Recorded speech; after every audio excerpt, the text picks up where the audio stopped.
Good morning. Welcome to June and welcome to a new study. As we mentioned last week, that was our last study in the books of 1st and 2nd Chronicles, looking at the life of Solomon. We're going back in time and really almost where it all started, at least with regard to developing some kind of leadership plan in Israel after they've taken the land. We're going to be looking at the book of Judges. Now, as you could see, as we were getting started, we're only going to be looking at the first 8 chapters, and about half of our study this summer is going to be over the life of Gideon, over the 3 chapters that cover his life. There's a lot in there to cover, and I think it'll be valuable. The title, of course, is going to be Conquerors and the Heroes of the Faith as a subtitle. As we said, we're looking at Judges chapters 1 through 8. We'll look at about not quite half of the Judges, and one that we're going to be looking at today, who transitions from Joshua to the time of the Judges, is Caleb, and he's not even a judge. We'll talk about what a judge is here in a moment. If you have your Bible, go ahead and open those up to Judges chapter 1. We're going to be looking at a select group of verses. Now, we're going to focus on a select group of verses. What I'm going to do, though, is fill in the gaps with the other texts with as minimal commentary as possible, just so that you can see where the text is going. Most of that's going to be pretty self-explanatory. And at the end, what I want to do is focus on Caleb a little bit more and God's faithfulness through all of this. Now, there are a number of themes here that we'll look at. As we get started, one of the things I want to do is give a brief introduction to the book of Judges and then work from there. One of the things we want to know about the word judge, for instance, is that when you and I think of the word judge, we think of someone who sits in and presides over a trial and then determines someone's fate, whether they're guilty or not. If it's a trial jury, or if there's a jury trial, then what you'll have is the judge mainly presiding. But what we think about with regard to a judge is someone who will make decisions. And really, when you look at the book of Judges, there's only one person in the entire book that actually, fulfilled that function, and that was Deborah. And she would sit under the tree of Deborah and make important decisions. We'll talk about her in a few weeks. But pretty much what a judge is a deliverer. The word that is used is someone who is a deliverer in time of trouble. We'll go through an understanding from a literary perspective of what the book of Judges is about. We'll do that more next week when we look at chapter 2 and part of chapter 3 that kind of set the tone for what we're going to see in the rest of the book. But we do want to talk about that a little bit here today. Ultimately, a judge was someone who came to the rescue of the people of God whenever they cried out for help. A couple of other things to note about the book of Judges. Really, the first 16 chapters deal with the judges. Chapter 17 through 21 focus on just the chaotic nature of that time period. We won't be looking at that, and I'm sure that you would have liked to look at Abimelech, perhaps, the son of Gideon. You might want to have looked at Jephthah and a couple of the other minor judges, and then Sampson. I'm going to show you who the judges were and a couple of other things about the judges here in a moment. But I do think it's important that we recognize that what we're looking at is a transitional period of time. What we're looking at is a time when Joshua has led the people into the land. They have taken the land. One of the things we find, though, that when we get to the end of the book of Joshua is that while there is settlement, there is still work to be done. And Joshua is leaving them with a decision to make. They have to decide whether they're going to serve the Lord or not. He has decided, as he has said in chapter 24, that he and his household will, as long as he lives. They've said, the people of Israel have said that they would follow the Lord, but that remains to be seen. Joshua, if you read carefully, doesn't seem so confident of that, but certainly they have an opportunity to prove whether that would be the case or not. When we get to chapter 1 of Judges, we find not only that we're moving into another time, we repeat the statement about Joshua's death, and then what follows. And what we're going to see following in the first couple of chapters is the attempt in very specific ways to continue to secure the land with other battles that will take place. We see then a brief history of God rescuing the people out of Egypt through Moses, the 40-year wandering in the wilderness because they were not believing that he could bring them into the promised land. We're going to talk about that in a moment because Caleb is very important in that regard. And then Joshua takes over after Moses dies. There is faithfulness among the people. They renew the covenant under Joshua. They declare that they're going to follow that covenant even after he dies. And then when we get to chapter 1 of Judges, then we find whether or not that's going to be the case. And so we see that transition. What we're going to see when we read the book of Judges is the fact that it's really a disintegrated book, in the sense that the people are not unified. And that's going to be borne out as we look at various texts through the study as well. Some of that's brought out more when you study the entire book, but I think it's going to be valuable to bring some of that in as we look at some of the other texts along the way. So I want to bring some of that macro content into the micro, if you will, just to kind of give you some context there. A couple of other things to say about the Judges before we move on to some to look at a map and look at the different judges, is that when you look at the period of the Judges, there's debate as to how long this period lasted.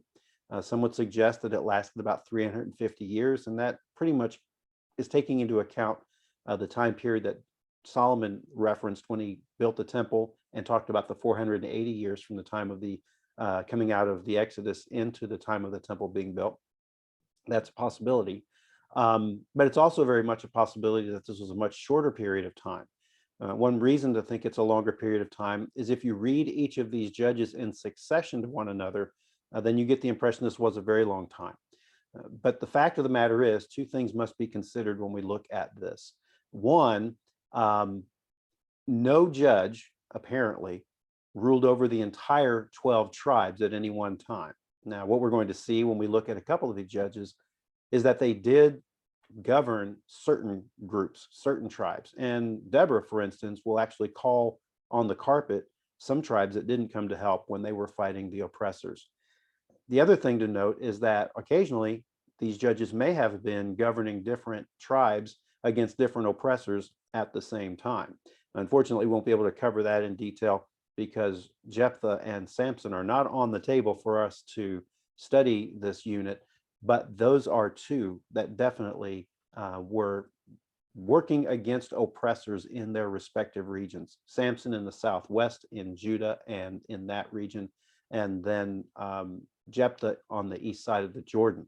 But very much likely that they were contemporaries of one another. As we look at the text then, or at a map, I want you to see, what I want you to see is what we're looking at when we talk about the people of Israel and we look at the territories, because what we're told is that the people come into the land and then they divide it up.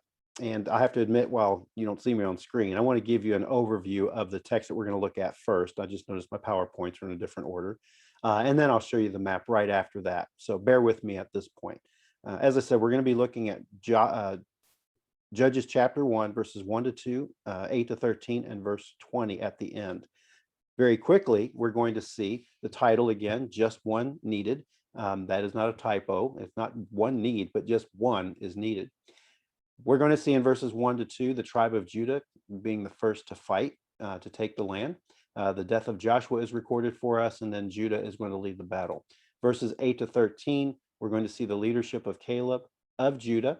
And then what we're going to see there is a progression of the battles. The book will tell us some of the areas where they fought, and we actually have directional narrative there. And then the incentive by Caleb to take a particular city, the city of Debir. And then verse 20 is going to conclude with a personal promise fulfilled. And that's going to take up some time at the end. But I want you to see a map, because it's important we see the what's often detailed for us in the text is very difficult to make sense of in our minds without some kind of map. We're told in Joshua that the people took the land. If you read Joshua very closely as the land is being distributed, it's interesting, the various natural barriers like rivers and trees and rocks and borders that are used to describe different plots. So you can see very closely in that map, this is the Holman Bible Atlas, the different tribes and where they're settled. If you can't read that, then I apologize. I think it's clear enough, but hopefully you see enough of it that you can see the 12 tribes divided into the east and the west of the Jordan, with, of course, Manasseh having two very large sections of land. But what I want to show you here is in the little text box, the locations of the different judges where they were when they were leading against oppressors. So we're going to do these in the order in which they appear So it's going to look kind of scattered because they're in different regions on different sides. So let's talk about this real quick. First, next week, we're going to look at Othniel, the first judge. Then Ehud, we're going to look at in the succeeding week, but notice where each of them were leading when they brought the Israelites against their oppressors. Then we're going to say Shamgar.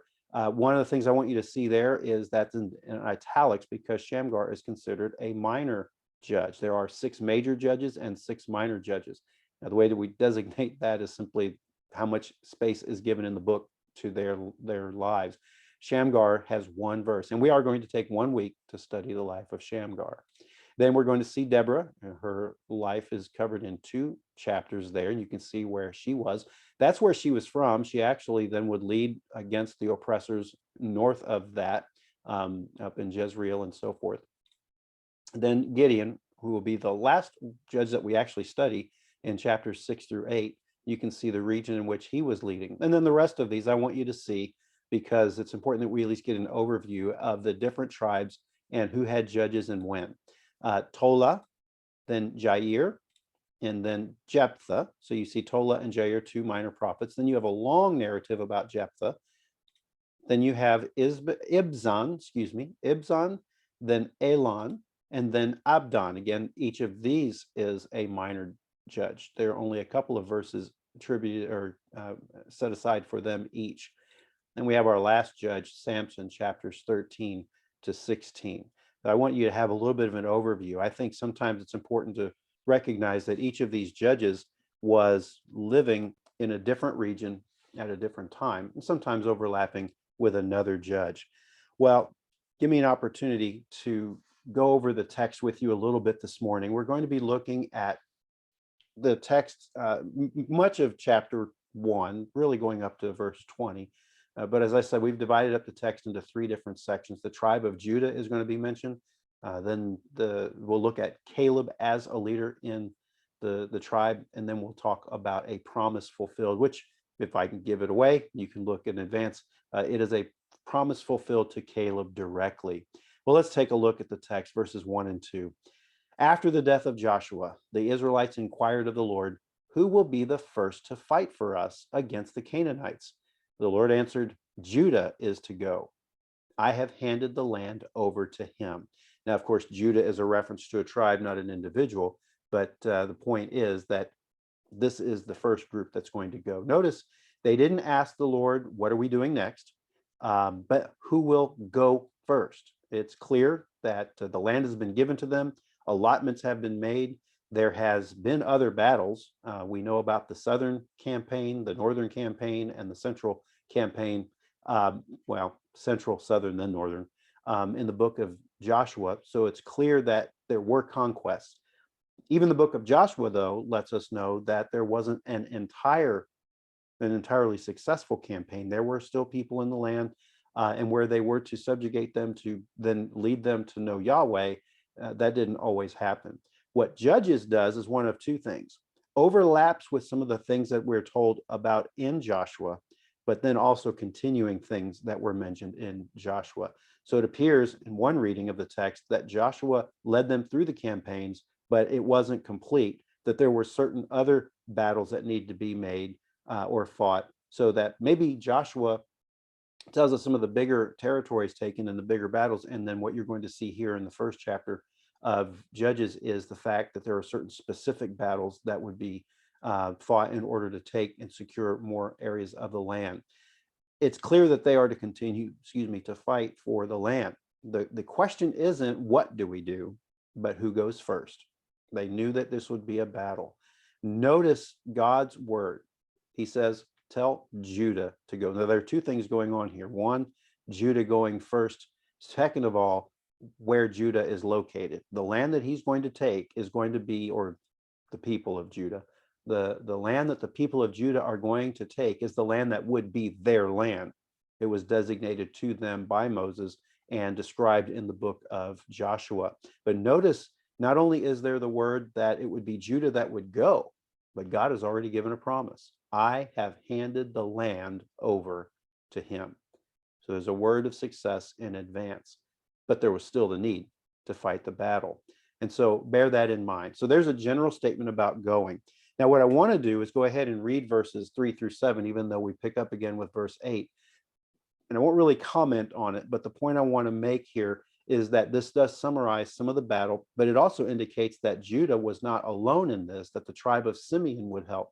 And if you look closely at the map, I'll show you again a close-up of that, and as we go through the lesson, you're going to see that the way the territories were divided, Simeon was actually within the territory of Judah. So it would make perfect sense that they would join Judah in the battle. Well, let me read verses 3-7 to you real quickly so that you can get a sense of what this battle was going to look like. And then we'll pick up with our study more specifically of verses 8-13. It says, Judah said to his brother Simeon, come with me to the allotted territory and let's fight against the Canaanites. I will also go with you to your allotted territory. So Simeon went with him. When Judah attacked, the Lord handed the Canaanites and the Perizzites over to them. They struck down 10,000 men in Bezek.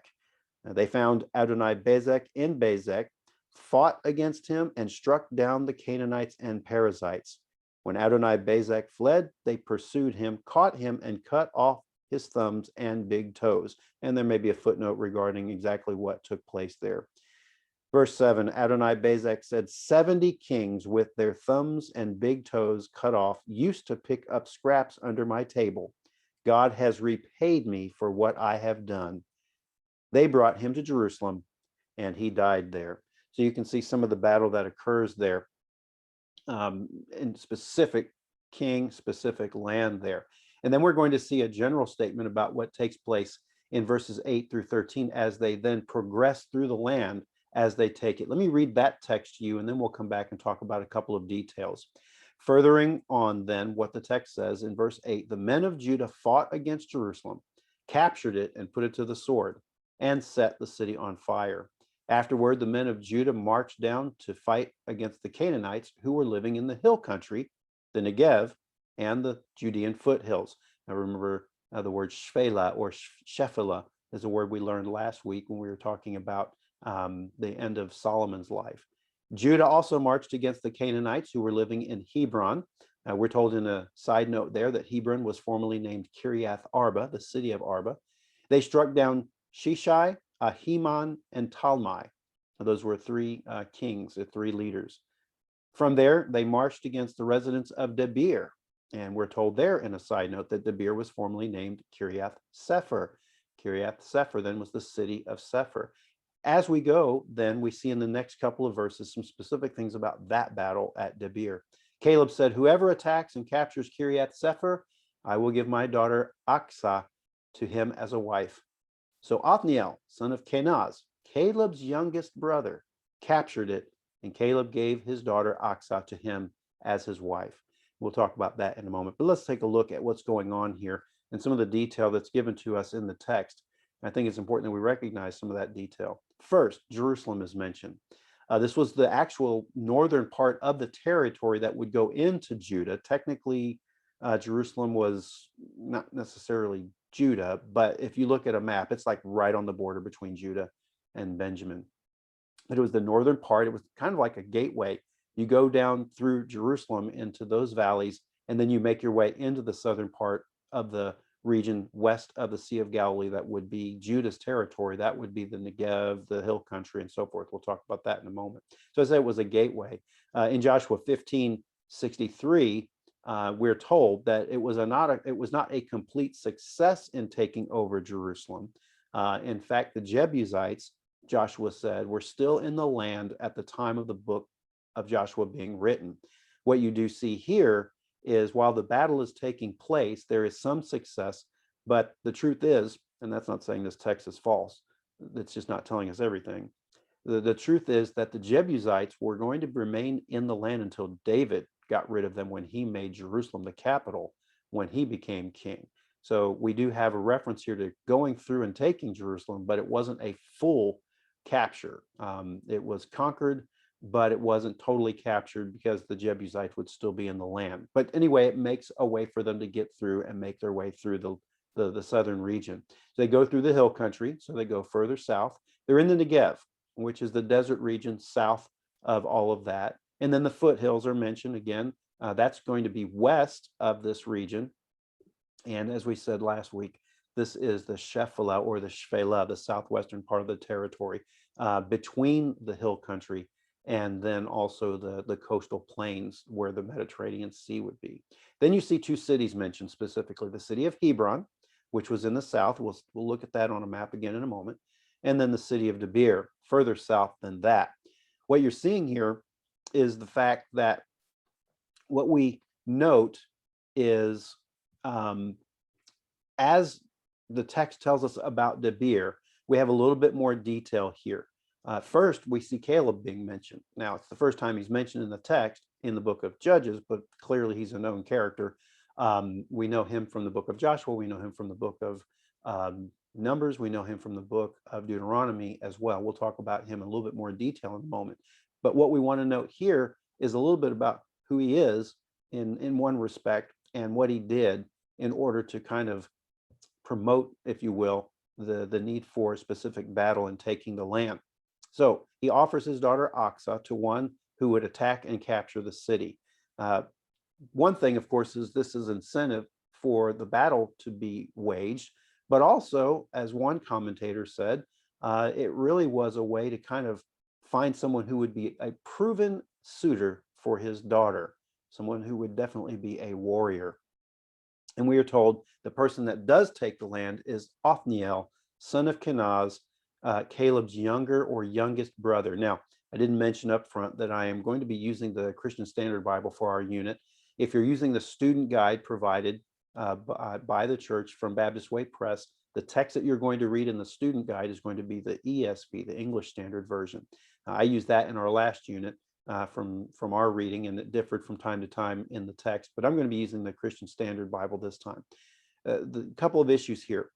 One, some are reading this to suggest that Othniel was actually one of Caleb's younger brothers. And if that's the case, then what we're seeing here is Othniel is Aksa's uncle. On another reading of the text, and honestly, I think it's the better reading, especially when we see a parallel to this text in another book, in Joshua specifically, it reads more clearly that Kenaz was actually Caleb's younger brother. Now, as I said, the CSB says youngest brother. Most translations are going to say younger brother. Who knows where he fits in the line of all the siblings there. But what we do see here is Othniel is described as the son of Kenaz.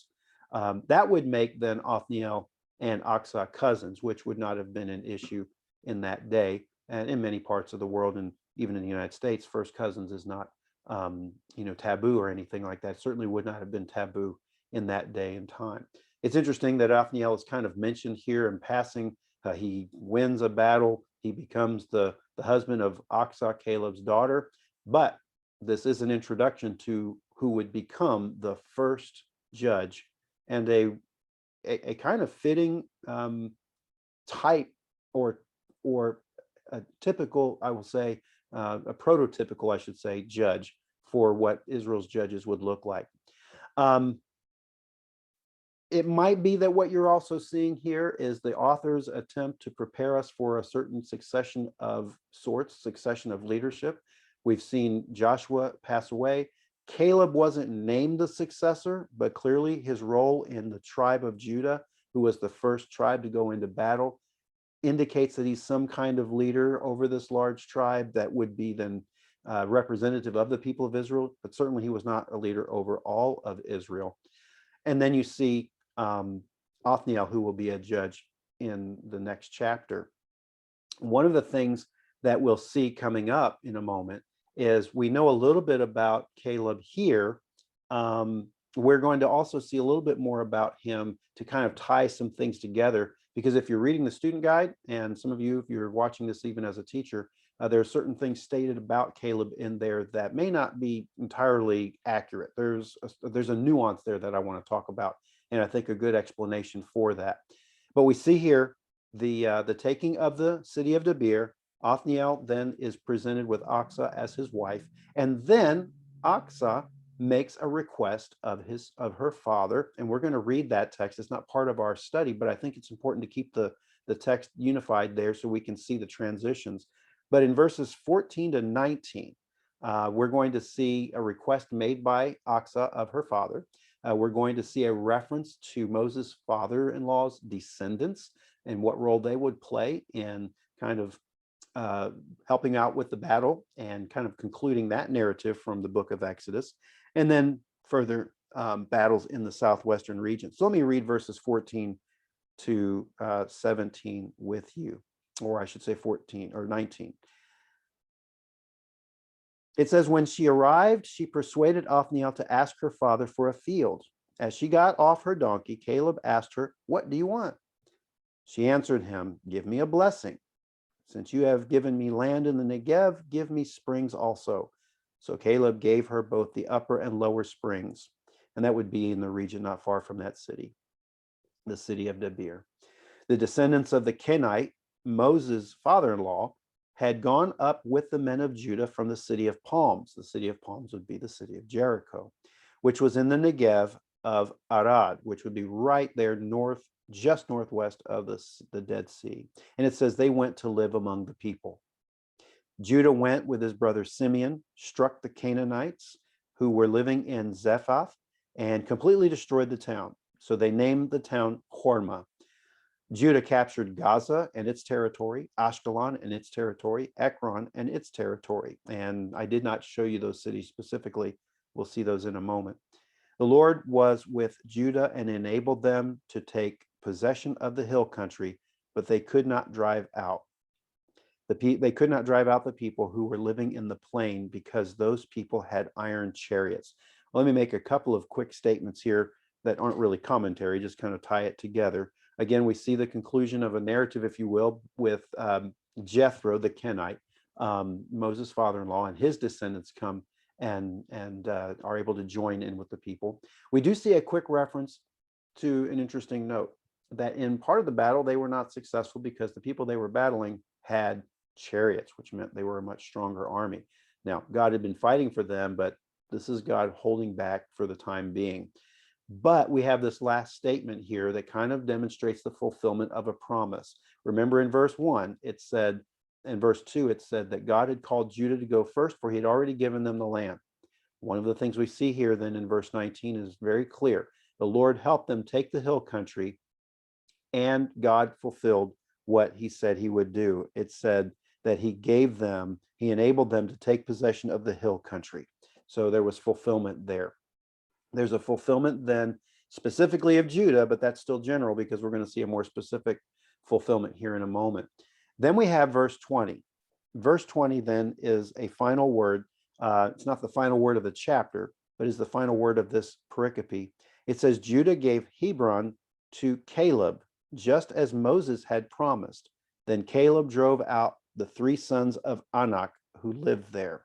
Now, the 3 sons of Anak are the 3 that were mentioned earlier when they first went into Hebron. Now, a couple things here. If you're not familiar, Caleb was one of the 2 spies that went into the promised land in Numbers chapter 13. Moses identified 1 member from each of the 12 tribes who would then go into the land, spy it out, and bring back a report.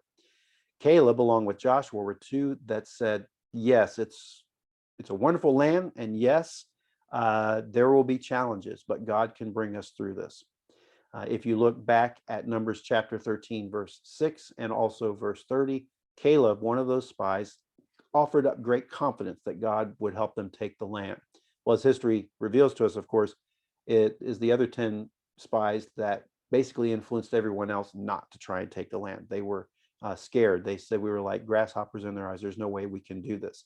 Because the people sided with them, God said, well, because of your unbelief, you are not going to go into the land. And so we're told that those who were 20 and above, who came out of Egypt, would end up dying in the wilderness because they would wander there for 40 years, roughly. Only those that were 20 or under 20 would then go through the wilderness wandering and make it to the other side. 2 exceptions to that particular notion. Joshua and Caleb were promised that they would not only be able to go into the land, but then they would be given an allotment of land to themselves. And what you're seeing here in this text is a reference to that fulfillment. Now, building up to that, of course, is Moses promising the land to Caleb, Later on, when they take the land, Joshua is reminded by Caleb that God had made through Moses a promise to him that he would receive a land, and that is being fulfilled here. But there are a couple of other things to note about Caleb that you're going to find that I think are interesting to note, that if you don't read deeply, you may not catch. If you take a reading of the text at different times, you may not piece it all together. First, we're told that Caleb in Numbers is from the tribe of Judah. No doubt about that. And he had to be a part of the tribe in order to then represent the tribe as one of the spies going into the land. But there's something rather interesting to note about Caleb.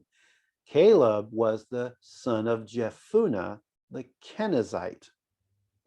The Kennezites were in some way related to descendants of Esau, and they are mentioned very briefly in some of the promises made to Abraham when God would tell him that he was going to give him the land, and at some point these different people groups would have to be removed or defeated to do that.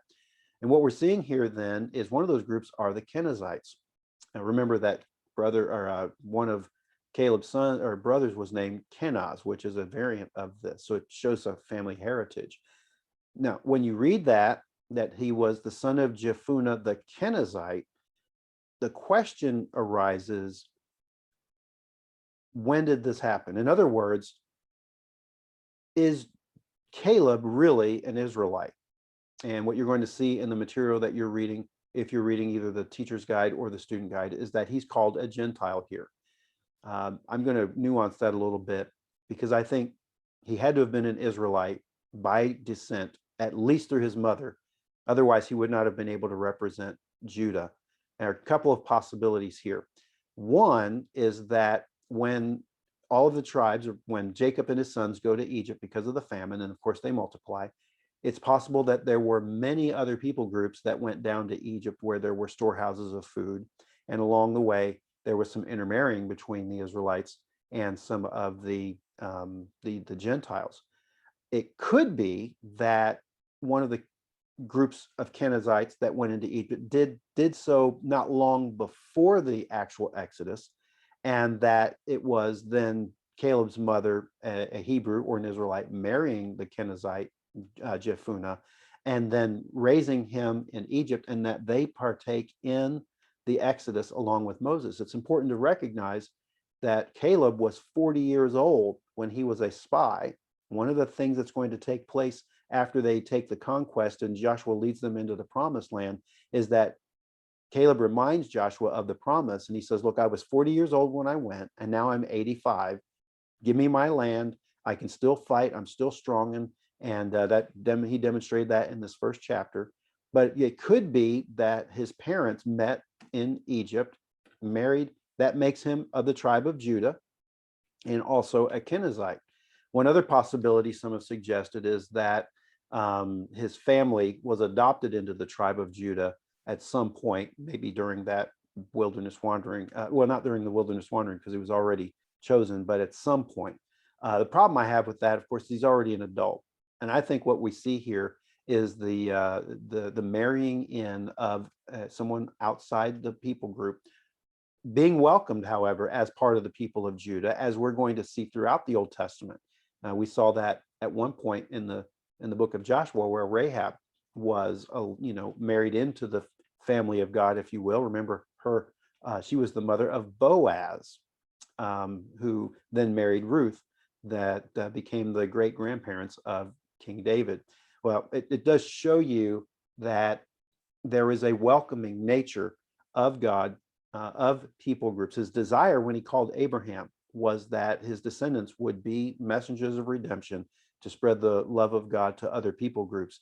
And there are indications, well, I say there are preparations and there are provisions made for allowing the foreign groups into the people of God as they become covenant people themselves. And I think ultimately what you have taking place here then is Jephunneh marrying Caleb's mother. She's of the tribe of Judah. That makes him a perfect representative. He's still going to be a Hebrew and an Israelite.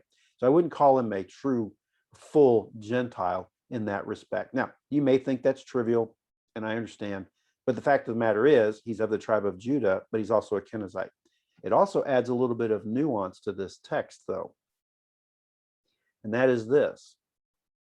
Part of the region where they would go would have been Kenizzite territory.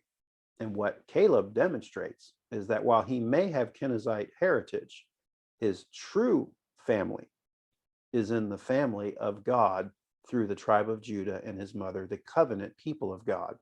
It also says something about the fact that he was one of the spies that goes into that region and is totally loyal to the God of Abraham, Isaac, and Jacob. He is true to Yahweh. Now, I might be reading too much into the text, but I don't think so. I think there's a hint here to demonstrate that what God is looking for is that true faithfulness and that true loyalty, and Caleb shows it at every point. He's the one that says that they can take the land. It's the Lord that will give it to them. He's of one of the 12 tribes, and I don't have time to go into it now. I had a couple of little trivia questions for you. I won't go into those now, but I do think it's interesting, certain things that we often forget about the different people groups there. On a number of occasions, Caleb demonstrates his faithfulness as it's repeated time and again that they could take the land, but the people didn't believe him. And we're told over and over again at different junctures between the time of Moses and into Joshua and then to Joshua's death, that Joshua and Caleb are always remembered as those who believed that God would give them the land. And so I want you to take that away here in a moment. And there are a number of other passages that I think we can look at, but I think it's important that we see what Caleb demonstrates for us here is a representative of one who was faithful to God. As you go through, look up Caleb and a number of things that he's known for. I think the biggest thing he's going to be known for, though, is his faithfulness. Well, what we see then taking place in verse 20 is the fulfillment of this promise. What can we take away from the text then moving forward? I've mentioned Caleb a lot. I think we need to emulate the faithfulness of Caleb. Now, we're not Caleb, just like we're not Solomon, just like we're not David, and we're not Joshua, but we are among the people of God, and we have been called to be faithful to God in all that we say and we do and we think. One of the things that Caleb represents, as I've mentioned, is someone who, at least on one side of his family, has come out of paganism, out of Gentile culture, and joined the people of God. And now Caleb identifies as one who is essentially adopted by virtue of being a child of a Hebrew mother into the people of God, and his loyalties lie there. One of the things we see when we come into Christ, we are now a part of the family of God. We are among Jesus' family, if you will. And what the New Testament teaches is that we are a part of that household. We are a part of that family. We're adopted as children of Abraham. And as a result, we bear all the rights and privileges, if you will, as a child of that king. So I do think there's a lot that we can emulate from Caleb and his faithfulness. The other thing we see, however, is the faithfulness of God. God made a promise to Israel, made a promise first to Abraham, that he would grow his family. And among those promises was that land that they were taking. We see promises made to Moses. We see promises made to Joshua. We see promises made to the people of Israel about going into the land. And what you see in the book of Joshua is fulfillment of those promises in very specific ways. I mean, the territories that we're told about in the book of Joshua are given in very detailed fashion. And that's why, in many respects, when you look at a map, you can see the different places. And I want to show you that map in a moment, specifically with regard to what we see related to what Caleb was able to do in leading the people of Judah in their land. But we also see faithfulness of God in a very specific way to Caleb. Promises were made because of his faithfulness and his belief that God could give them the land, that they, Joshua and Caleb, were going to receive their own plot of land within their own territory, within the wider territory of the people that they were a part of. So Judah received a plot of land, a very large plot of land, and then Caleb receives a plot as well. Let me show you real quickly that map.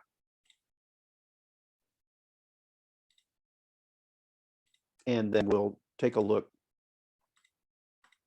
I'm zoomed in a little bit. And what I want you to see, you can see of course, the reference to Samson and Ibzan and Othniel there. But what I want you to see is Jerusalem up near the top, between, well, you see the tribe of Dan, and you see Benjamin there. The arrow pointing from Benjamin is right there next to Jerusalem. But you go south, you'll see the city of Hebron right under the text box for Ebzon. You see Debir further down than that. You see Arad.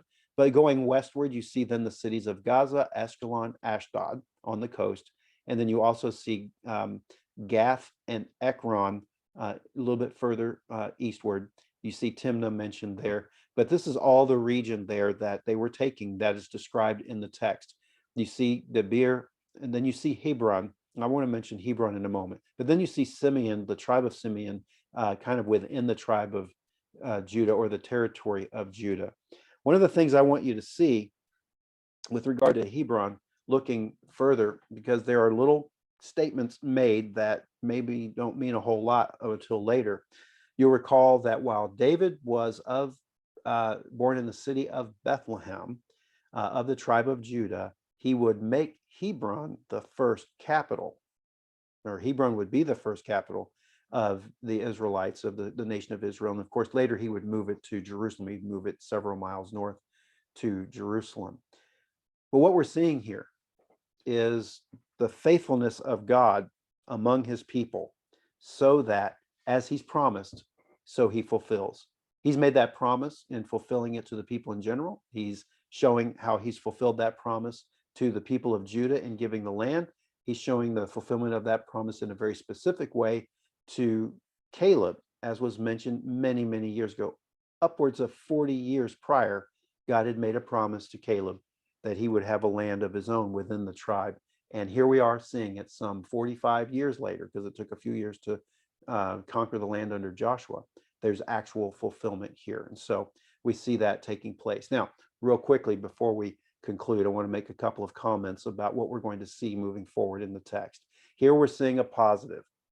We see it very positively here in a transition from Joshua with the part of leadership with Caleb. However, as we said, verse 20 is not the end of chapter 1. What you're going to see as you read the rest of chapter 1 and you read into chapter 2 is the fact that there was not as much success. We're going to see the failures of the other tribes in their attempts at conquest. And then we're going to see the failure of the people in Israel in general to remain faithful to God. They had sworn they would be faithful to God, but we're going to see that they're not. As a result, that's going to lead to their oppression. And as they become oppressed, they're going to call out to God for help. And as God answers, he's going to provide them a deliverer. And what you're going to see then through our reading of the book of Judges, chapters 1 through 8, is a series of times when God would bring an oppressor because of the people's sin. They would cry out to God for help. He would provide a deliverer. And as long as that deliverer was with them, they remained faithful. As we see there, they're focused so much on human leadership. We're going to see a general pattern next week when we take a look at chapter 2, and then we'll see a specific example of leadership in the story of Othniel as we look at the first judge. So one more screen as we conclude, and then what we'll do is we will have a word of prayer and talk about what we'll, as we get ready to talk about next week, I should say.